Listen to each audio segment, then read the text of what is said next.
ਤਾਂ ਅੱਗੇ ਵਧਦੇ ਹਾਂ ਔਰ ਸੁਰੱਖਿਆ ਕੁਤਾਹੀ ਤੇ ਸੁਪਰੀਮ ਕੋਰਟ ਦੇ ਵਿੱਚ ਸੁਣਵਾਈ ਹੈ। ਅੱਜ ਸੁਣਵਾਈ ਹੈ ਸੁਪਰੀਮ ਕੋਰਟ ਦੇ ਵਿੱਚ ਦੱਸਦੇ ਕਿ ਮਾਮਲੇ ਤੇ ਸੁਣਵਾਈ ਸ਼ੁਰੂ ਹੋ ਗਈ ਹੈ।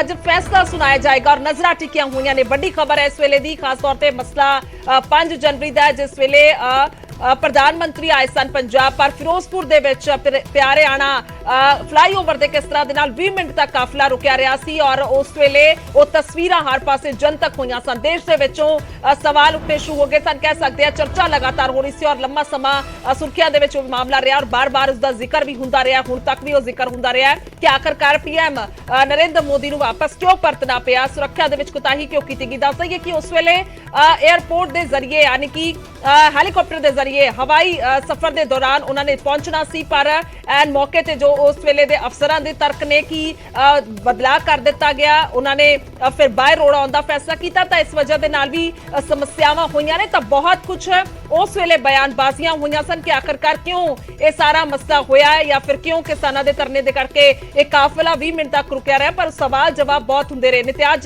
ਅੱਜ ਸੁਪਰੀਮ ਕੋਰਟ ਦੇ ਵਿੱਚ ਸੁਣਵਾਈ ਹੈ ਔਰ ਅੱਜ ਸਵਾਲ ਜਵਾਬ ਤਾਂ ਨਹੀਂ ਕਹਿ ਸਕਦੇ ਬल्कि फैसले का जिक्र हो रहा है कि आज फैसला जेड़ा वो सुनाया जाएगा। सुशील पांडे फोन लाइन पे ने दिल्ली तो। सुशील, क्या कुछ आपके पास जानकारी? जी देखिए, सुप्रीम कोर्ट का पीएम की सुरक्षा को लेकर एक बड़ा फैसला है। हालांकि सुप्रीम कोर्ट ने जो कमेटी बनाई गई थी जस्टिस इंदु मल्होत्रा को लेकर, उस कमेटी की रिपोर्ट कोर्ट में पढ़ी। उन्होंने कहा कि जो ब्लू बुक होता है, जो फिलहाल वीआईपी सुरक्षा के मूवमेंट को लेकर कदम उठाया जाता है, उसकी समीक्षा और निगरानी के लिए एक कमेटी बने। हालांकि सुप्रीम कोर्ट ने इस पूरे मामले को दोबारा सरकार के पास भेज दिया है, लेकिन सुप्रीम कोर्ट ने ये अपनी रिपोर्ट में कहा है कि फिरोजपुर के एसएसपी के द्वारा प्रधानमंत्री की सुरक्षा के लिए बेहतर कदम नहीं उठाए गए थे, यानी कि स्टेट पुलिस की लापरवाही की वजह से ही इस पूरे मामले में कहीं ना कहीं प्रधानमंत्री की सुरक्षा में चूक हुआ, ये सुप्रीम कोर्ट ने कहा। और सुप्रीम कोर्ट ने ये भी कहा कि प्रधानमंत्री की सुरक्षा के लिए, यानी कि वीवीआईपी सुरक्षा के लिए जो पुलिस बल है उनको बेहतर ट्रेनिंग देने की आवश्यकता है। सुप्रीम कोर्ट ने ये कहा कि पंजाब में जब प्रधानमंत्री का दौरा लगा था तो उस समय स्टेट पुलिस यानी कि फिरोजपुर के एसएसपी की तरफ से कोऑपरेशन नहीं किया गया, यानी कि कोऑपरेट नहीं किया गया, इसीलिए उनकी सिक्योरिटी में ब्रीच हुआ। और ये एक बड़ी लापरवाही मानी जा सकती है, क्योंकि स्टेट पुलिस जब कोई वीआईपी किसी स्टेट में जाता है तो सबसे बड़ी जिम्मेदारी उस राज्य के पुलिस की होती है। लेकिन प्रधानमंत्री की सुरक्षा में फिरोजपुर के एसएसपी के द्वारा लापरवाही बरती गई थी। उनके द्वारा जो संबंधित सिक्योरिटी फोर्स है जो पीएम की रैली में शामिल थे, उनके द्वारा कोऑपरेट नहीं किया गया और इसीलिए फिलहाल इस पूरे मामले में ब्रीच हुआ। ये फिलहाल अपनी रिपोर्ट में जस्टिस इंदु मल्होत्रा ने शामिल किया है। बहरहाल सुप्रीम कोर्ट ने इस पूरे मामले को सरकार के पास भेज दिया है। सरकार इस पूरे मामले में तय करेगी कि इस पूरे मामले को लेकर किस प्रकार की कार्रवाई की जाए। हालांकि सुप्रीम कोर्ट ने अपने फैसले में ये भी कहा है कि वीवीआईपी सुरक्षा को लेकर जो ब्लू बुक है, यानी कि एक एसपीजी के द्वारा, एक सिक्योरिटी फोर्स के द्वारा वीआईपी मूवमेंट के लिए एक ब्लू बुक बनाई जाती है। उसमें बाकायदा दर्ज किया जाता है कि जो वीआईपी मूवमेंट होती है उसमें रूट क्या लगेंगे, कहां कहां पर पुलिसकर्मी होंगे, स्टेट पुलिस से कॉर्पोरेशन कब लिया जाएगा। तो इन तमाम पहलुओं का फिलहाल जिक्र जो ब्लू बुक में होता है, उसकी निगरानी के लिए एक कमेटी बनाने का निर्देश सुप्रीम कोर्ट ने दिया है। ये कहा है कि जब भी वीआईपी मूवमेंट हो और जो ब्लू बुक बनाई जाए तो उसके लिए एक कमेटी बनाई जाए जो इस पूरे मामले की बार बार पर निगरानी करे। लेकिन सुप्रीम कोर्ट में जो रिपोर्ट सबमिट की गई उसमें पंजाब पुलिस की एक बड़ी भूमिका एज ए लापरवाही के आधार पर सबमिट किया गया है, जो फिलहाल सुप्रीम कोर्ट में जानकारी दी गई। सुशील, क्या ये माना जाए कि अब सरकार के पाले में ही गेंद है इस मामले को लेकर सारे, और वही अगर रिपोर्ट जो है तैयार होगी, कमेटी बना दी गई है, तो आखिरी फैसला वही होगा?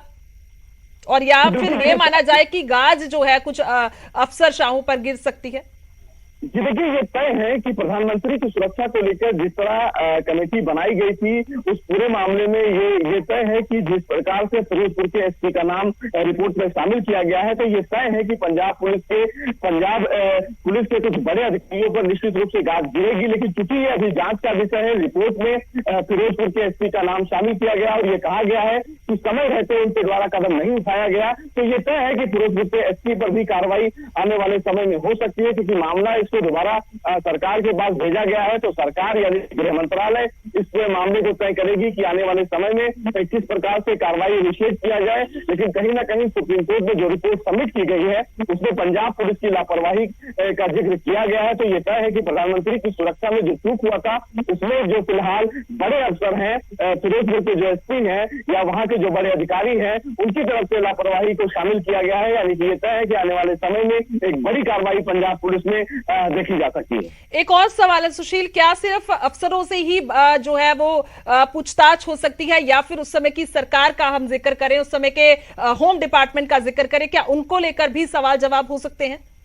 जी देखिए, सबसे महत्वपूर्ण बात है कि उस समय जो तत्कालीन सरकार थी, तत्कालीन सरकार में जो होम डिपार्टमेंट थे या जो सुरक्षा में जो तय जो पुलिस वाले जिनकी ड्यूटी लगी थी यानी कि संबंधित डीजीपी थे, उनसे भी पूछताछ होगी। संबंधित एसपी जो है उनसे भी पूछताछ होगी। सीआईडी के जो यानी कि स्टेट सीआईडी के जो अधिकारी हैं उनसे भी पूछताछ हो सकती है, क्योंकि स्टेट पुलिस का एक बड़ा रोल होता है जब कोई वीआईपी किसी दूसरे राज्य में मूवमेंट करता है, क्योंकि आगे सेंट्रल पुलिस जो फोर्स होती है यानी कि जो एसपीजी होती है वो सेंटर के पुलिस से ही कोऑर्डिनेट करके प्रक्रियाओं को आगे बढ़ाती है। तो उसमें उस राज्य के पुलिस के बड़े अधिकारियों की जो भूमिका जो रोल होती है वो बहुत अहम होती है। तो निश्चित रूप से उस समय जो तमाम लोग अधिकारी शामिल थे उनसे पूछताछ होगी और जो लोग इस पूरे मामले में लापरवाही के दोषी पाए जाएंगे उन पर उस पर कानूनी कार्रवाई भी होगी, यानी कि जो डिपार्टमेंटल कार्रवाई होगी वो फिलहाल की जा सकती है। हालांकि एक बड़ा जो फैक्टर सुप्रीम कोर्ट के समक्ष था वो ये था कि वीआईपी की सुरक्षा के मूवमेंट में जो पुलिस के द्वारा लापरवाही बरती गई उसके पीछे का अहम रोल क्या रहा, तो वो एक बड़ा फैक्टर होगा, क्योंकि साफ तौर से सुप्रीम कोर्ट ने ये तय किया कि फिरोजपुर के एसपी के द्वारा संबंधित जो सेंट्रल की फोर्स थी जिन्होंने कोऑर्डिनेशन करने की कोशिश की उन्होंने कोऑपरेट नहीं किया। तो एक बड़ी भूमिका में कहीं ना कहीं फिरोजपुर के एसपी का भी नाम होगा और उससे भी पूछताछ होगी। तो आने वाले समय में एक बड़ा कहीं ना कहीं कानूनी प्रक्रिया का सामना संबंधित पुलिस अधिकारियों को करना होगा। लेकिन सुप्रीम कोर्ट ने एक अपने फैसले में एक बड़ी बात यह भी कही कि जो बड़े मूवमेंट होते हैं किसी भी राज्य में, उन राज्यों में वीआईपी की सुरक्षा के लिए चाहे वो पंजाब हो, चाहे वो यूपी हो या कोई भी राज्य हो, ऐसे में देश भर के जो तमाम पुलिस बल हैं उनको वीआईपी सुरक्षा के लिए एक अलग से ट्रेनिंग देने की आवश्यकता है, ताकि इस प्रकार की सिक्योरिटी ब्रीच भविष्य में ना देखने को मिले। जी ठीक है सुशील, तमाम जानकारी के लिए धन्यवाद। ਤਾਂ ਇਸ ਵੇਲੇ ਦੀ ਵੱਡੀ ਖਬਰ ਹੈ, ਸੁਰੱਖਿਆ ਕੋਤਾਹੀ ਤੇ ਸੁਪਰੀਮ ਕੋਰਟ ਦੇ ਵਿੱਚ ਸੁਣਵਾਈ ਹੋਈ ਹੈ। ਸੁਪਰੀਮ ਕੋਰਟ ਨੇ ਕੇਂਦਰ ਨੂੰ ਕਾਰਵਾਈ ਦੇ ਲਈ ਕਿਹਾ, ਕੇਂਦਰ ਨੂੰ ਕਿਹਾ ਕਿ ਕਾਰਵਾਈ ਜਿਹੜੀ ਹੈ ਕੀਤੀ ਜਾਵੇ। ਤਾਂ ਹੁਣ ਗ੍ਰਹਿ ਮੰਤਰਾਲਾ ਹੀ ਇਹ ਸਾਰਾ ਮਾਮਲਾ ਜਿਹੜਾ ਵੇਖੇਗਾ। ਅੱਗੇ ਤਾਂ ਇੱਕ ਕਹਿ ਸਕਦੇ ਕਮੇਟੀ ਬਣਾਉਣ ਨੂੰ ਵੀ ਲੈ ਕੇ ਕਿਹਾ ਗਿਆ, ਤਾਂ ਸਵਾਲ ਜਵਾਬ ਵੀ ਹੋ ਸਕਦੇ ਨੇ, ਗਾਜ ਵੀ ਅੱਗੇ ਡਿੱਗ ਸਕਦੀ ਹੈ ਅਫਸਰਾਂ ਤੇ। ਤਾਂ ਖਾਸ ਤੌਰ ਤੇ ਇੱਥੇ ਜ਼ਿਕਰ ਹੀ ਹੋ ਗਿਆ ਕਿ ਸੀਜੀਆਈ ਨੇ ਐਕਸ਼ਨ ਲੈਣ ਦੇ ਲਈ ਰਿਪੋर्ट केंद्र ਨੂੰ ਭੇਜ ਦਿੱਤੀ ਹੈ ਔਰ ਜਸਟਿਸ ਸਿੰਧੂ ਮਲਹੋਤਰਾ ਦੀ ਰਿਪੋਰਟ ਜਿਹੜੀ ਹੈ ਉਹ ਭੇਜੀ ਗਈ ਹੈ, ਕਿਉਂਕਿ ਉਸ ਦੇ ਵਿੱਚ ਜ਼ਿਕਰ ਸੀ ਕਿ ਕੁਝ ਅਫਸਰਾਂ ਦੇ ਵੱਲੋਂ ਉਸ ਵੇਲੇ ਦੇ ਅਫਸਰਾਂ ਦੇ ਵੱਲੋਂ ਕੋਤਾਹੀ ਵਰਤੀ ਗਈ ਹੈ। ਤਾਂ ਹੁਣ ਵੀ ਇਹ ਟਿੱਪਣੀਆਂ ਜੋ ਸੁਪਰੀਮ ਕੋਰਟ ਦੇ ਵਿੱਚ ਵੱਲੋਂ ਸਾਹਮਣੇ ਆਈਆਂ ਨੇ ਤਾਂ ਉਸ ਨੂੰ ਲੈ ਕੇ ਵੀ ਜੇਕਰ ਗੌਰ ਫਰਮਾਇਆ ਜਾਵੇ ਤਾਂ ਉਸ ਦੇ ਵਿੱਚ ਵੀ ਇਹ ਕਿਹਾ ਗਿਆ ਕਿ ਟ੍ਰੇਨਿੰਗ ਦੀ ਲੋੜ ਹੈ।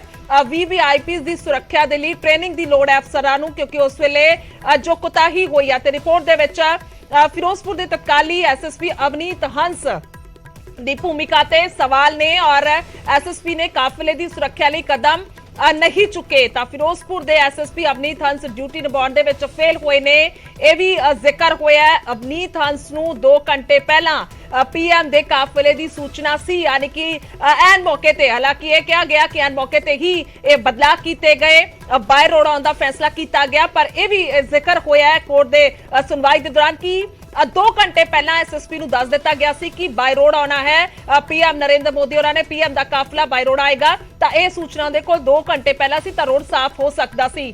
ਲੋੜੀਂਦੀ ਫੋਰਸ ਹੋਣ ਦੇ ਬਾਵਜੂਦ ਡਿਊਟੀ ਸਹੀ ਨਹੀਂ ਨਿਭਾਈ ਗਈ, ਕਿਉਂਕਿ ਜਦੋਂ ਪੀਐਮ ਨੇ ਆਉਣਾ ਹੁੰਦਾ, ਪ੍ਰਧਾਨ ਮੰਤਰੀ ਨੇ ਆਉਣਾ ਹੁੰਦਾ ਕਿਸੇ ਵੀ ਦੇਸ਼ ਦੇ ਹਿੱਸੇ ਦੇ ਵਿੱਚ, ਤਾਂ ਉੱਥੇ ਪਹਿਲਾਂ ਹੀ ਜਾਣਕਾਰੀ ਹੁੰਦੀ ਹੈ, ਪਹਿਲਾਂ ਹੀ ਜਿਹੜਾ ਵੱਡੀ ਤਾਦਾਦ ਕੇਂਦਰ ਤੋਂ ਵੀ ਸੁਰੱਖਿਆ ਦੀ ਆ ਜਾਂਦੀ ਹੈ। ਤਾਂ ਇਸ ਤੋਂ ਇਲਾਵਾ ਰਾਜ ਸਰਕਾਰ ਯਾਨੀ ਕਿ ਸੂਬਾ ਸਰਕਾਰ ਦੇ ਕੋਲ ਵੀ ਆਪਣੀ ਸਿਕਿਉਰਿਟੀਜ਼ ਹੁੰਦੀਆਂ ਨੇ, ਤਾਂ ਉਹਨਾਂ ਦੇ ਕੋਲ ਉਹਨੇ ਪੁਖਤਾ ਮੁਲਾਜ਼ਮ ਤੈਨਾਤ ਹੁੰਦੇ ਨੇ, ਬਲਕਿ ਉਸ ਤੋਂ ਵੀ ਜ਼ਿਆਦਾ ਕਿ ਪੂਰਾ ਬੰਦੋਬਸਤ ਹੋ ਸਕੇ। ਪਰ ਇੱਥੇ ਵੀ ਜ਼ਿਕਰ ਹੋ ਰਿਹਾ ਕਿ ਲੋੜੀਂਦੀ ਫੋਰਸ ਹੋਣ ਦੇ ਬਾਵਜੂਦ ਡਿਊਟੀ ਜਿਹੜੀ ਹੈ ਸਹੀ ਨਹੀਂ ਨਿਭਾਈ ਗਈ। ਤਾਂ VVIP ਸੁਰੱਖਿਆ ਦੇ ਲਈ ਪੁਲਿਸ ਨੂੰ ਬਿਹਤਰ ਟ੍ਰੇਨਿੰਗ ਦੀ ਲੋੜ ਹੈ, ਇਹ ਵੀ ਟਿੱਪਣੀ ਕੀਤੀ ਗਈ ਹੈ। ਤਾਂ ਕਿਤੇ ਨਾ ਕਿਤੇ ਹੁਣ ਦਾ ਕੇਂਦਰ ਦੇ ਕੋਲੇ ਸਾਰਾ ਮਾਮਲਾ ਪਹੁੰਚਿਆ ਹੈ, ਰਿਪੋਰਟ ਜਿਹੜੀ ਹੈ ਉਹ ਭੇਜੀ ਗਈ ਹੈ। ਤਾਂ ਹੁਣ ਅੱਗੇ ਵੇਖਣਾ ਹੋਏਗਾ ਕਿ ਆਖਰਕਾਰ ਉਸ ਵੇਲੇ ਦੇ ਐਸਐਸਪੀ ਤਾਂ ਉਹਨਾਂ ਤੋਂ ਪੁੱਛਗਿੱਛ ਹੋਏਗੀ, ਕਿਉਂਕਿ ਹੁਣ ਸਿੱਧਾ ਸਵਾਲੀਆ ਨਿਸ਼ਾਨ ਲੱਗਿਆ ਹੈ ਕਿ ਅਫਸਰਾਂ ਦੇ ਵੱਲੋਂ ਉਸ ਵੇਲੇ ਆਪਣੀ ਜ਼ਿੰਮੇਵਾਰੀ ਪੂਰੀ ਤਰ੍ਹਾਂ ਦੇ ਨਾਲ ਨਹੀਂ ਨਿਭਾਈ। ਉਸ ਵੇਲੇ ਵੀ ਬਹੁਤ ਸਵਾਲ ਜਵਾਬ ਉੱਠੇ ਸਨ। 5 ਜਨਵਰੀ ਦਾ ਇਹ ਸਾਰਾ ਮਾਮਲਾ ਹੈ। ਹਾਲਾਂਕਿ ਉਸ ਵੇਲੇ ਅਸੀਂ ਜ਼ਿਕਰ ਕਰੀਏ ਤਾਂ ਕਾਰਨ ਕੀ ਸੀ? ਕਿਸਾਨਾਂ ਦੇ ਵੱਲੋਂ ਧਰਨਾ ਹੈ ਜੋ ਲਗਾਇਆ ਗਿਆ ਸੀ, ਜਿਸ ਦੇ ਕਰਕੇ ਇਹ ਕਾਫਲਾ 20 ਮਿੰਟ ਤੱਕ ਪਿਆਰਿਆਣਾ ਉਸ ਫਲਾਈਓਵਰ ਤੇ ਰੁਕਿਆ ਰਿਹਾ। ਤਾਂ ਉੱਥੋਂ ਜਿਹੜੀਆਂ ਤਸਵੀਰਾਂ ਸਾਹਮਣੇ ਆਈਆਂ ਸਨ ਜਿਸ ਵੇਲੇ ਕਾਫਲਾ ਖੜਿਆ ਸੀ, ਅਸੀਂ ਅਜੇ ਵੀ ਇਸ ਵੇਲੇ ਵੀ ਉਹ ਤਸਵੀਰਾਂ ਜਿਹੜੀਆਂ ਨੇ ਤੁਹਾਨੂੰ ਸਕਰੀਨ ਤੇ ਵਿਖਾ ਪਾ ਰਹੇ ਹਾਂ, ਜਿਸ ਦੇ ਵਿੱਚ ਸਾਫ਼ ਤੌਰ ਤੇ ਪੀਐਮ ਨਰਿੰਦਰ ਮੋਦੀ ਦੀ ਗੱਡੀ, ਉਹਨਾਂ ਦੇ ਵਿੱਚ ਉਹ ਗੱਡੀ 'ਚ ਬੈਠੇ ਹੋਏ ਸਾਫ਼ ਤੌਰ ਤੇ ਨਜ਼ਰ ਆ ਰਹੇ ਨੇ। ਆਲੇ ਦੁਆਲੇ ਹਾਲਾਂਕਿ ਸਿਕਿਉਰਿਟੀ ਜਿਹੜੀ ਹੈ ਤੈਨਾਤ ਸੀ, ਪਰ ਇਹ ਵੀ ਬਹੁਤ ਸਾਰੀਆਂ ਬਾਅਦ 'ਚ ਚਰਚਾਵਾਂ ਹੋਈਆਂ ਕਿ ਬਿਲਕੁਲ ਬਾਰਡਰ ਤੇ ਸੀ, ਕਿਉਂਕਿ ਫਿਰੋਜ਼ਪੁਰ ਬਿਲਕੁਲ ਸਰਹੱਦ ਤੇ ਲੱਗਦਾ ਹੈ। ਸਰਹੱਦ ਤੇ ਕਿਸ ਤਰ੍ਹਾਂ ਦੀ ਐਕਟੀਵਿਟੀ ਹੁੰਦੀ ਰਹਿੰਦੀ ਹੈ ਗੁਆਂਢੀ ਮੁਲਕ ਤੋਂ ਹਮੇਸ਼ਾ ਅਸੀਂ ਵੇਖਦੇ ਆਏ ਹਾਂ। ਹਲੇ ਤੱਕ ਵੀ ਹਾਲ ਚ ਤਾਂ ਜ਼ਿਆਦਾ ਸਥਿਤੀ ਕਹਿ ਸਕਦੇ ਆ ਕਿ ਡਾਵਾਡੋਲ ਨਜ਼ਰ ਆਉਂਦੀ ਹੈ, ਪਰ ਉਸ ਵੇਲੇ ਵੀ ਹਮੇਸ਼ਾ ਇੱਕ ਨਾ ਖਦਸ਼ਾ ਰਹਿੰਦਾ ਹੈ, ਚਿੰਤਾ ਦਾ ਵਿਸ਼ਾ ਹੈ ਕਿ ਪੀਐਮ ਦਾ ਕਾਫਲਾ ਇਸ ਤਰ੍ਹਾਂ ਦੇ ਨਾਲ ਓਵਰਬ੍ਰਿਜ ਤੇ ਰੁਕਿਆ ਹੋਇਆ ਤਾਂ ਕਿਤੋਂ ਵੀ ਕੁਝ ਵੀ ਹੋ ਸਕਦਾ ਸੀ। ਇਹ ਬਹੁਤ ਸਾਰੇ ਖਦਸ਼ੇ ਬਾਅਦ ਦੇ ਵਿੱਚ ਪ੍ਰਗਟਾਏ ਗਏ ਸਨ, ਬਹੁਤ ਸਾਰੇ ਸਵਾਲ ਉੱਠੇ ਸਨ ਕਿ ਕਿਉਂ ਕੋਤਾਹੀ ਵਰਤੀ ਗਈ ਹੈ। ਸੁਭਾਵਿਕ ਤੌਰ ਤੇ ਮੌਜੂਦਾ ਸਰਕਾਰ ਹੁੰਦੀ ਹੈ, ਉਹਨਾਂ ਦੀ ਜ਼ਿੰਮੇਵਾਰੀ ਹੁੰਦੀ ਹੈ, ਤਾਂ ਕਾਂਗਰਸ ਸਰਕਾਰ ਨੂੰ ਵੀ ਕਟਹਿਰੇ 'ਚ ਖੜਾ ਕੀਤਾ ਗਿਆ ਸੀ। ਬੀਜੇਪੀ ਦੇ ਵੱਲੋਂ ਮੌਜੂਦਾ ਲੀਡਰਸ਼ਿਪ ਜਿਹੜੀ ਪੰਜਾਬ ਦੀ ਹੈ ਬੀਜੇਪੀ ਦੀ, ਉਹਨਾਂ ਦੇ ਵੱਲੋਂ ਸਵਾਲ ਕੀਤੇ ਗਏ, ਬਲਕਿ ਪੂਰੇ ਦੇਸ਼ ਪੱਧਰ ਤੇ ਸਵਾਲ ਉੱਠੇ ਸਨ। ਤਾਂ ਉਹ ਕਾਫਲਾ ਉੱਥੇ ਰੁਕਿਆ ਰਿਹਾ, 20 ਮਿੰਟ ਤੱਕ ਰੁਕਿਆ ਰਿਹਾ, ਔਰ ਇਹ ਕਿਸਾਨਾਂ ਦੇ ਵੱਲੋਂ ਜੋ ਧਰਨਾ ਲਗਾਇਆ ਗਿਆ ਸੀ ਉਹ ਕਾਰਨ ਸੀ। ਹਾਲਾਂਕਿ ਕਿਸ ਤਰ੍ਹਾਂ ਦੇ ਨਾਲ 1 ਸਾਲ ਤੋਂ ਜ਼ਿਆਦਾ ਅੰਦੋਲਨ ਵੀ ਚੱਲਦਾ ਰਿਹਾ ਹੈ। ਪੰਜਾਬ ਤੋਂ ਸ਼ੁਰੂ ਹੋਇਆ ਅੰਦੋਲਨ, ਪੂਰੇ ਦੇਸ਼ ਤੱਕ ਫੈਲਿਆ, ਦਿੱਲੀ ਦੇ ਬਾਰਡਰਾਂ ਤੱਕ ਚੱਲਿਆ। ਗੁੱਸਾ ਵੀ ਲੋਕਾਂ 'ਚ ਨਜ਼ਰ ਆਇਆ ਸੀ, ਇਹ ਵੀ ਕੋਈ ਦੋ ਰਾਏ ਨਹੀਂ ਹੈ। ਪਰ ਜਦੋਂ ਪੀਐਮ ਨਰਿੰਦਰ ਮੋਦੀ ਪੀਐਮ ਦੇ ਵੱਲੋਂ ਆਇਆ ਜਾਣਾ ਕਿਸੇ ਸੂਬੇ ਦੇ ਵਿੱਚ, ਤਾਂ ਉੱਥੇ ਸੁਰੱਖਿਆ ਨੂੰ ਲੈ ਕੇ ਕਿਉਂ ਕੋਤਾਹੀ ਵਰਤੀ ਗਈ, ਇਸ ਨੂੰ ਲੈ ਕੇ ਸਵਾਲ ਜਿਹੜੇ ਨੇ ਉਹ ਉੱਠੇ ਸਨ ਕਿ ਜਦੋਂ ਜਾਣਕਾਰੀ ਪਹਿਲਾਂ ਤੋਂ ਸੀ ਕਿ ਪੀਐਮ ਨੇ ਆਉਣਾ ਹੈ ਤਾਂ ਕਿਉਂ ਸੁਰੱਖਿਆ ਨਹੀਂ ਸਹੀ ਕੀਤੀ ਗਈ। ਪਰ ਜੇਕਰ ਦੂਸਰੇ ਤਰਕਾਂ ਦਾ ਅਸੀਂ ਜ਼ਿਕਰ ਕਰੀਏ ਤਾਂ ਇਹ ਕਿਹਾ ਗਿਆ ਕਿ ਅਚਨਚੇਤ ਹੀ ਇਹ ਪ੍ਰੋਗਰਾਮ ਜਿਹੜਾ ਹੈ ਉਹ ਬਦਲ ਦਿੱਤਾ ਗਿਆ। ਪਹਿਲਾਂ ਬਾਈ ਰੋਡ ਨਹੀਂ ਆਉਣਾ ਸੀ, ਯਾਨੀ ਕਿ ਹਵਾਈ ਸਫ਼ਰ ਦੇ ਜ਼ਰੀਏ ਆਉਣਾ ਸੀ, ਪਰ ਐਨ ਮੌਕੇ ਤੇ ਹੀ ਇਹ ਬਦਲਾਅ ਕੀਤੇ ਗਏ। ਇਸ ਕਰਕੇ ਜਿਹੜੀ ਹੈ ਉਹ ਰਸਤਾ ਸਾਫ਼ ਨਹੀਂ ਹੋ ਸਕਿਆ, ਤਾਂ ਕਿਸਾਨਾਂ ਦਾ ਧਰਨਾ ਉੱਥੇ ਮੌਜੂਦ ਸੀ। ਤਾਂ ਇਸ ਤਰ੍ਹਾਂ ਦੇ ਤਰਕ ਉਸ ਵੇਲੇ ਸਾਹਮਣੇ ਆਏ ਸਨ। ਪਰ ਹੁਣ ਜੇਕਰ ਜ਼ਿਕਰ ਕੀਤਾ ਜਾਏ ਤਾਂ ਸੁਪਰੀਮ ਕੋਰਟ ਦੇਸ਼ ਦੀ ਸਰਵਉੱਚ ਅਦਾਲਤ ਦੇ ਵਿੱਚ ਇਸ ਨੂੰ ਲੈ ਕੇ ਸੁਣਵਾਈ ਹੋਈ ਹੈ, ਇਸ ਨੂੰ ਲੈ ਕੇ ਟਿੱਪਣੀਆਂ ਹੋਈਆਂ ਨੇ। ਖਾਸ ਤੌਰ ਤੇ ਜਦੋਂ ਜਸਟਿਸ ਇੰਦੂ ਮਲਹੋਤਰਾ ਦੀ ਰਿਪੋਰਟ ਦਾ ਅਸੀਂ ਜ਼ਿਕਰ ਕਰਦੇ ਹਾਂ ਤਾਂ ਉਹਨਾਂ ਦੇ ਵੱਲੋਂ ਵੀ ਇਸ ਦੇ ਵਿੱਚ ਜ਼ਿਕਰ ਕੀਤੇ ਗਏ ਸਨ। ਸਾਰੀ ਰਿਪੋਰਟ ਕਿਉਂਕਿ ਤਿਆਰ ਕੀਤੀ ਗਈ ਸੀ, ਜਦੋਂ ਇਹ ਸਾਰਾ ਮਾਮਲਾ ਸਾਹਮਣੇ ਆਇਆ ਸੀ ਉਸ ਤੋਂ ਬਾਅਦ ਇੱਕ ਟੀਮ ਵੀ ਪਹੁੰਚਦੀ ਹੈ, ਉਹਨਾਂ ਦੇ ਵੱਲੋਂ ਆ ਕੇ ਜਾਂਚ ਵੀ ਕੀਤੀ ਜਾਂਦੀ ਹੈ। ਕੇਂਦਰ ਤੋਂ ਵੀ ਟੀਮਾਂ ਆਉਂਦੀਆਂ ਨੇ, ਬਕਾਇਦਾ ਓਵਰਬ੍ਰਿਜ ਤੇ ਵੀ ਗਏ ਸਨ, ਉੱਥੇ ਸਾਰਾ ਦੇਖਿਆ ਗਿਆ ਸੀ ਮੌਕਾ ਕਿ ਆਖਰਕਾਰ ਕਿਸ ਤਰ੍ਹਾਂ ਦੀ ਸਥਿਤੀਆਂ ਨੇ। ਤਾਂ ਉਹ ਸਾਰੀ ਰਿਪੋਰਟ ਤਿਆਰ ਕੀਤੀ ਗਈ ਸੀ। ਬਾਅਦ ਦੇ ਵਿੱਚ ਇਹ ਸਾਰਾ ਇੱਕ ਪ੍ਰੋਸੈਸ ਹੋਇਆ, ਇੱਕ ਕਾਰਵਾਈ ਹੋਈ ਹੈ, ਜਿਸ ਤੋਂ ਬਾਅਦ ਕੋਰਟ ਦੇ ਵਿੱਚ ਸਾਰੀ ਰਿਪੋਰਟ ਸੌਂਪੀ ਗਈ। ਤਾਂ ਹੁਣ ਇਹ ਰਿਪੋਰਟ ਜਿਹੜੀ ਹੈ ਉਸ ਨੂੰ ਲੈ ਕੇ ਟਿੱਪਣੀਆਂ ਹੋਈਆਂ ਨੇ, ਤਾਂ ਹੁਣ ਕੋਰਟ ਦੇ ਵੱਲੋਂ ਇਹ ਸਿੱਧਾ ਮਾਮਲਾ ਕੇਂਦਰ ਨੂੰ ਦੇ ਦਿੱਤਾ ਗਿਆ। ਰਿਪੋਰਟ ਦੇ ਦਿੱਤੀ ਗਈ ਹੈ, ਰਿਪੋਰਟ ਭੇਜ ਦਿੱਤੀ ਗਈ ਹੈ। ਜਸਟਿਸ ਇੰਦੂ ਮਲਹੋਤਰਾ ਦੀ ਰਿਪੋਰਟ ਕੇਂਦਰ ਨੂੰ ਭੇਜੀ ਗਈ ਹੈ। ਤਾਂ ਹਾਲ ਹੀ 'ਚ ਸਵਾਲ, ਹਾਲ ਹੀ 'ਚ ਸਥਿਤੀ ਇਹ ਬਣੀ ਹੋਈ ਹੈ ਕਿ ਫਿਰੋਜ਼ਪੁਰ ਦੀ ਤਤਕਾਲੀ ਐਸਐਸਪੀ ਅਵਨੀਤ ਹੰਸ ਦੀ ਭੂਮਿਕਾ ਤੇ ਹੁਣ ਸਵਾਲ ਉੱਠੇ ਨੇ। ਸਿੱਧੇ ਤੌਰ ਤੇ ਐਸਐਸਪੀ ਨੇ ਕਾਫਲੇ ਦੀ ਸੁਰੱਖਿਆ ਲਈ ਕਦਮ ਨਹੀਂ ਚੁੱਕੇ ਜੋ ਚੁੱਕਣੇ ਚਾਹੀਦੇ ਸੀ। 2 ਘੰਟੇ ਤਾਂ ਪਹਿਲਾਂ ਜਿਹੜੀ ਹੈ ਉਹ ਜਾਣਕਾਰੀ ਸੀ, ਇਹ ਵੀ ਕਿਹਾ ਗਿਆ। ਤਾਂ ਹੁਣ ਇਹ ਜਾਣਕਾਰੀ ਅਸੀਂ ਦੇ ਰਹੇ ਹਾਂ। ਹਰਮਨਦੀਪ ਹੰਸ ਜਿਹੜੇ ਐਸਐਸਪੀ ਜ਼ਿਕਰਯੋਗ ਹੈ, ਦੁਬਾਰਾ ਤੋਂ ਦਰਜ ਕਰਕੇ ਦਰਸ਼ਕਾਂ ਤੱਕ ਇਹ ਜਾਣਕਾਰੀ ਪਹੁੰਚਾਈਏ, ਕਿਉਂਕਿ ਇਹ ਮਾਮਲਾ ਸਿੱਧੇ ਤੌਰ ਤੇ ਕੋਰਟ ਦੇ ਨਾਲ ਜੁੜਿਆ ਹੋਇਆ, ਮਾਮਲਾ ਪੀਐਮ ਦੇ ਸੁਰੱਖਿਆ ਦੇ ਕਾਫਲੇ ਦੇ ਨਾਲ ਜੁੜਿਆ ਹੋਇਆ, ਮਾਮਲਾ ਕਾਰਵਾਈ ਦੇ ਨਾਲ ਵੀ ਜੁੜਿਆ ਹੋਇਆ। ਤਾਂ ਇਸ ਕਰਕੇ ਸੁਪਰੀਮ ਕੋਰਟ ਦੇ ਵੱਲੋਂ ਦੱਸਦੀ ਕਿ ਕੇਂਦਰ ਨੂੰ ਹੁਣ ਕਾਰਵਾਈ ਦੇ ਲਈ ਕਿਹਾ ਗਿਆ। ਸੀਜੀਆਈ ਨੇ ਐਕਸ਼ਨ ਲੈਣ ਦੇ ਲਈ ਰਿਪੋਰਟ ਕੇਂਦਰ ਨੂੰ ਭੇਜੀ। ਜਸਟਿਸ ਇੰਦੂ ਮਲਹੋਤਰਾ ਦੀ ਰਿਪੋਰਟ ਜਿਹੜੀ ਹੈ ਉਹ ਭੇਜੀ ਗਈ ਹੈ। ਫਿਰੋਜ਼ਪੁਰ ਦੇ ਤਤਕਾਲੀ ਐਸਐਸਪੀ ਹਰਮਨਦੀਪ ਹੰਸ ਦੀ ਭੂਮਿਕਾ ਤੇ ਸਵਾਲ ਨੇ। ਅਸੀਂ ਦੁਬਾਰਾ ਤੋਂ ਦਰੁਸਤ ਕਰਕੇ ਦਰਸ਼ਕਾਂ ਨੂੰ ਦੱਸ ਰਹੇ ਹਾਂ, ਉਸ ਵੇਲੇ ਦੇ ਐਸਐਸਪੀ ਤਤਕਾਲੀ ਐਸਐਸਪੀ ਹਰਮਨਦੀਪ ਹੰਸ ਨੇ